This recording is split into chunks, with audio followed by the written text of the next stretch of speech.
We'll discuss about that how exactly the respiration takes place. Okay, what is the actual life process? Respiration, as you all know that respiration is a very important life process. ठीक है, excretion, circulation, ये सभी बहुत सारी important life processes हैं, लेकिन हम respiration से इसको start करते हैं. क्यों? देखिए, respiration को समझना बहुत जरूरी है. अगर सांस नहीं होती है तो क्या होता है? डेथ हो जाती है. ठीक है, so to respire, to energize the organs of the body is very important. Okay, so अब क्या होता है कि रेस्पिरेशन करने के लिए जो हमारे ह्यूमंस की अगर हम बात करें, वैसे जैसे कि प्लांट्स हैं तो प्लांट्स में भी स्पेशलाइज्ड सेल्स हैं जो कि रेस्पिरेशन परफॉर्म कर रहे हैं. स्टोमेटा से गैसेस एक्सचेंज हो रहा है. ठीक है, stomata basically I have discussed that क्या होते हैं. ओके, स्टोमेटा पोर्स हैं यूजुअली. ठीक है, जो खुलते हैं, बंद होते हैं with the help of the guard cells. Okay, so usually क्या होगा, देखिए यहाँ पर जो रेस्पिरेटरी ऑर्गन्स हैं, this you can see in the board, this is the human respiratory system. Okay, human का रेस्पिरेटरी सिस्टम है ये. तो ह्यूमन के रेस्पिरेटरी ऑर्गन होते क्या हैं? एक ऑर्गन बताना हो तो the answer is lungs. Lungs जो है वो ह्यूमंस के रेस्पिरेटरी ऑर्गन होते हैं. हर एक इंडिविजुअल, चाहे वो अगर हम एक्वाटिक की बात कर लें, चाहे बैक्टीरिया, वायरस, फंजाई की बात कर लें, चाहे यहाँ पर हम अपनी बात कर लें, हर एक में रेस्पिरेशन का तरीका अलग अलग है. ठीक है, जैसे जो अगर बैक्टीरिया, फंजाई वगैरह की बात करें, बहुत ही छोटे हैं तो वो अपनी स्किन के थ्रू रेस्पायर करते हैं. एक्वाटिक इंडिविजुअल्स की मैं बात करूं, जैसे कि फिशेस हैं, तो फिशेस में रेस्पिरेटरी ऑर्गन्स होता है गिल्स, और ह्यूमंस में हमारे अंदर क्या है? लंग्स हैं. ओके, अलग अलग respiratory organ as I have told you. So होता क्या है, देखिए, जैसे अगर हम बात करें जो टेरेस्ट्रियल ऑर्गेनिज्म है और जो एक्वाटिक ऑर्गेनिज्म है, उनमें बेसिक डिफरेंस क्या है? टेरेस्ट्रियल मीन्स जो लैंड पर रहते हैं, है ना, वो कोई भी हो सकता है, शेर भी हो सकता है, हम लोग हो सकते हैं, कैट हो सकती है, डॉग हो सकता है, एनीथिंग इट कुड बी, जो जमीन पर रहते हैं. ठीक है, बैक्टीरिया, वायरस जो जमीन पर रहने वाले, कुछ भी हो सकता है. और जो इंडिविजुअल्स एक्वाटिक है, मीन्स जो वाटर लिविंग है, जैसे फिशेज हैं या कोई भी अदर, ठीक है, इंडिविजुअल्स, तो उनमें क्या होता है? अलग अलग प्रोसेस है रेस्पिरेशन करने का. आई हैव टोल्ड यू कि फिशेज में गिल्स हैं.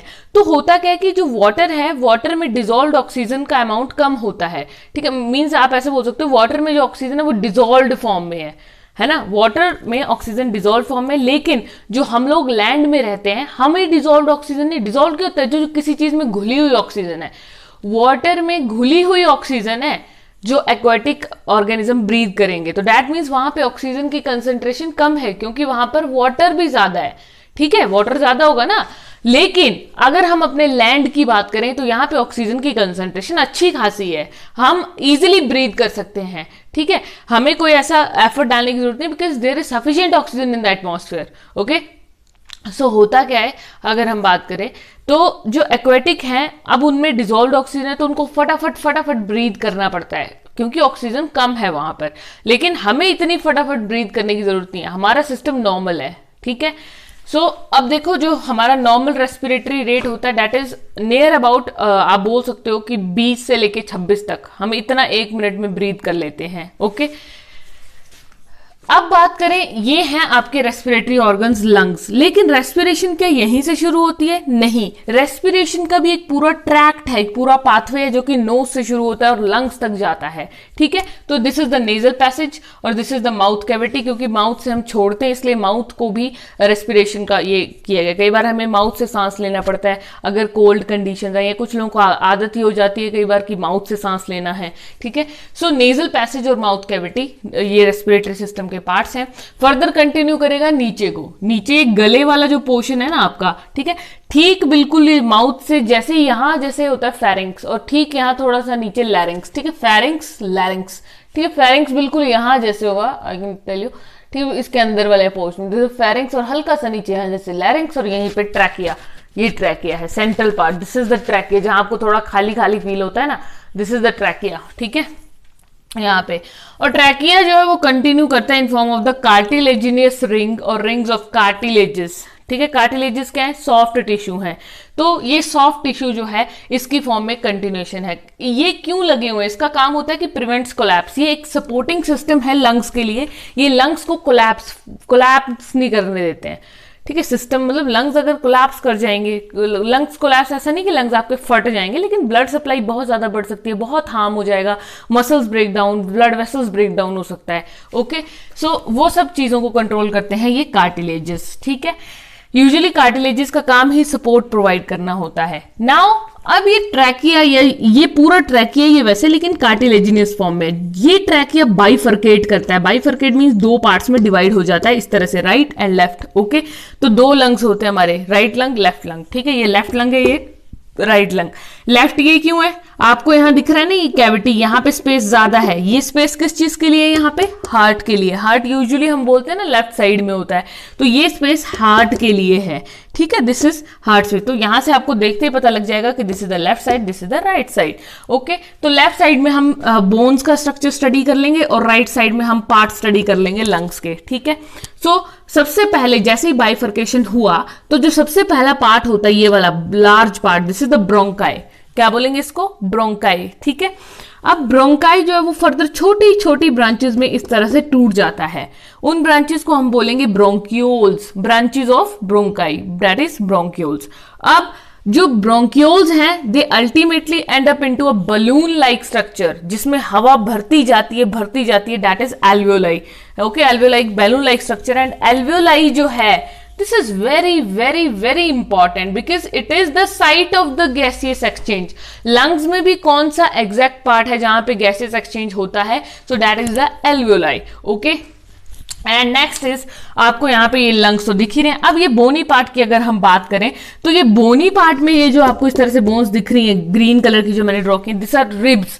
आप अपने आप को टच करके फील कर सकते हो, ठीक है, मींस टच करें और फील करें तो ये आपको रिब्स फील होंगी यहाँ पर, ठीक है। 12 पेयर ऑफ रिब्स होते हैं हमारे पास।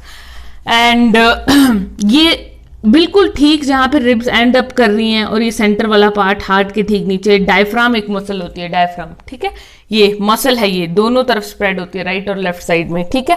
This is the diaphragm. होता क्या है जब हम सांस लेते हैं तो क्या होगा, सांस लीजिए तो छाती फैलती है, चेस्ट का साइज जो वो इंक्रीज करेगा, है ना, फूल जाएगी चेस्ट। ओके, और अल्टीमेटली क्या होगा, एयर तो एंटर करेगी। देखिए सांस लेके देखिए एयर एंटर की, डायफ्राम ये जो कर्व्ड होता है usually dome shape curved diaphragm होता है, जैसे सांस लेते हैं ये सीधा हो जाएगा, स्ट्रेट डायफ्राम हो जाएगा, ठीक है, सीधा डायफ्राम हो जाता है। और तो ये सारा प्रोसेस है, इस तरह से ऑक्सीजन हम अंदर ले पाते हैं। Okay, and this was all about. Okay, now अब एक छोटी सी चीज जो याद रखनी है कि ये जो सारा प्रोसेस हो रहा है, ऑक्सीजन और कार्बन डाइऑक्साइड अंदर आते कैसे हैं और बाहर जाते कैसे हैं, क्या फंडा है इसका।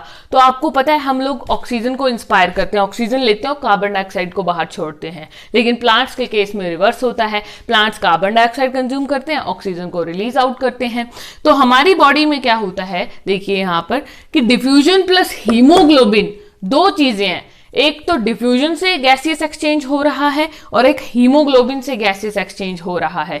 नाउ द क्वेश्चन अराइजेस कि इस दो चीजों की जरूरत क्या है, why not one is sufficient that only diffusion is sufficient, because we have discussed previously that diffusion बहुत इंपॉर्टेंट है गैसियस एक्सचेंज के लिए। लेकिन एक बात हमेशा याद रखनी है, डिफ्यूजन जो है वो लॉन्ग डिस्टेंसेस तक, बहुत ज्यादा लंबे समय तक नहीं चल सकता है। डिफ्यूजन जो है वो शॉर्ट टर्म आप इसको यूसेज कर सकते हो, ठीक है। अगर सिर्फ डिफ्यूजन से ही मेरे को ऑक्सीजन का ट्रांसपोर्ट करना हो तो 3 साल लग जाएंगे एक ऑक्सीजन ब्रीद अप करने के लिए, सारा पहुंचाने के लिए। It will near about tech 3 years, ठीक है, कि मेरी बॉडी को ऑक्सीजन मिले, तो तब तक तो फिर राम नाम सत्य हो जाएगा। ओके, सो भगवान ने हमें ब्लड में एक पिगमेंट दिया है, special pigment, that is the haemoglobin which is the red coloured pigment in the blood. ये पिगमेंट बहुत इंपॉर्टेंट है।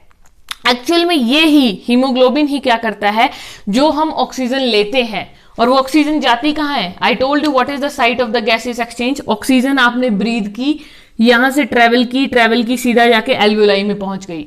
एल्वियोलाई में ऑक्सीजन पहुंचती है, यहां पे होती है एल्वियोलर कैपिलरीज वेसल्स, ठीक है, एल्वियोलर कैपिलरीज वेसल्स होती हैं, ब्लड वेसल्स, ठीक है।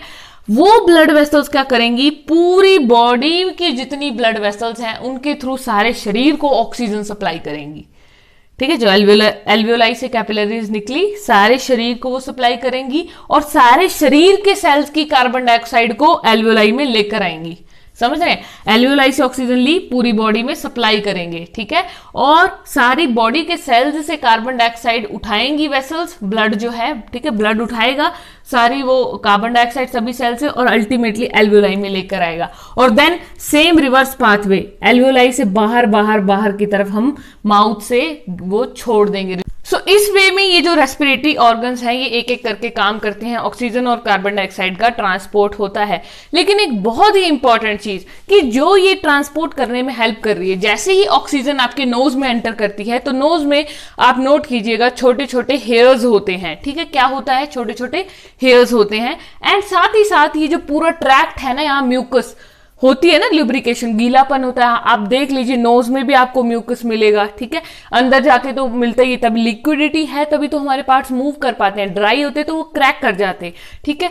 तो ये हेयर्स हैं छोटे छोटे, नाक में भी और पूरे ट्रैक में, लंग्स वाले इस पार्ट में भी क्या होते हैं, छोटे छोटे बिल्कुल माइन्यूट हेयर्स होते हैं जिनको हम सीलिया कहते हैं, ठीक है, जो इस लंग्स वाले ट्रैक में प्रेजेंट होंगे उनको हम सीलिया बोलते हैं। और यहां पर भी आपको हेयर्स मिलेंगे, ठीक है। ये हेयर्स हेल्प करते हैं कि अच्छे से मूवमेंट हो, बाल होंगे ना तो जब वो बाल मूव करेंगे, लहराएंगे ना बाल, तो वो गैस को अंदर अंदर अंदर लेकर जाएंगे और बाहर लाने में भी हेल्प करेंगे। ओके, सो इस वे में हेयर्स और म्यूकस बहुत इंपॉर्टेंट रोल प्ले करते हैं ऑक्सीजन और कार्बन डाइऑक्साइड के ट्रांसपोर्ट में। पूरे रेस्पिरेटरी ट्रैक में आपको म्यूकस और हेयर्स मिलते हैं, ठीक है। So next one more important thing, medical significance या क्लिनिकल सिग्निफिकेंस अगर इसका थोड़ा सा देख लें तो आपने सुना होगा लंग कैंसर। लंग्स खराब हो जाते हैं या तो कोई बहुत ही दूषित वातावरण में जहाँ पे एयर पॉल्यूशन बहुत ज़्यादा है, कोई वहाँ पर रहता है तो हमारे लंग्स अफेक्ट हो सकते हैं, ओके। और धुएं से अफेक्ट होते हैं ना, ये सीलिया डिस्ट्रॉय हो जाते हैं। तो लंग कैंसर की अगर हम बात करें, जैसे स्मोकिंग लोग करते हैं तो स्मोकिंग से क्या होता है, उसका स्मोक अंदर जाएगा, इनहेल करेंगे उसके स्मोक को, तो अल्टीमेटली ये जो मैंने कहा ना, हेयर्स जो इन गैसेस को ट्रांसपोर्ट कर रहे हैं, ये हेयर्स ही खराब होने शुरू हो जाएंगे। ये हेयर्स खराब हो जाएंगे, म्यूकस की बॉडी में कमी हो जाएगी। जब ये दोनों चीजें ही डिस्टॉर्ट हो जाएंगी जो कि रेस्पिरेशन का बेस है, तो सारा का सारा लंग्स क्या हो सकते हैं, फिर कोलैप्स कर सकते हैं, फिर ये कार्टिलेजेस भी कुछ नहीं कर पाएंगी, ठीक है। तो अल्टीमेटली हार्मफुल इफेक्ट्स होंगे और आपको लंग कैंसर डेवलप करेगा एंड अल्टीमेटली अगर सीवियर हो गया तो डेथ हो जाएगी। और वैसे डेथ हो ही जाती है लंग कैंसर में, ठीक है। एंड हार्ट अटैक का भी बहुत ज़्यादा खतरा रहता है उन लोगों को, ठीक है, क्योंकि क्या होता है कि वो जो धुआं है ना वो डिपॉजिट होना शुरू हो जाता है वेसल्स में, ठीक है। तो बहुत सारी कंडीशंस हम पढ़ेंगे, मेडिकल कंडीशंस, डिपॉजिट हो जाएगा, वेसल्स का सरफेस एरिया कम हो जाता है, ठीक है। तो ये सारा प्रोसेस जो है वो डिस्टॉर्ट होने लगता है और जितना ये प्रोसेस हो रहा है वो लंग्स के सरफेस से होता है। सरफेस का बहुत इंपॉर्टेंस है, okay. So in this way the respiration takes place.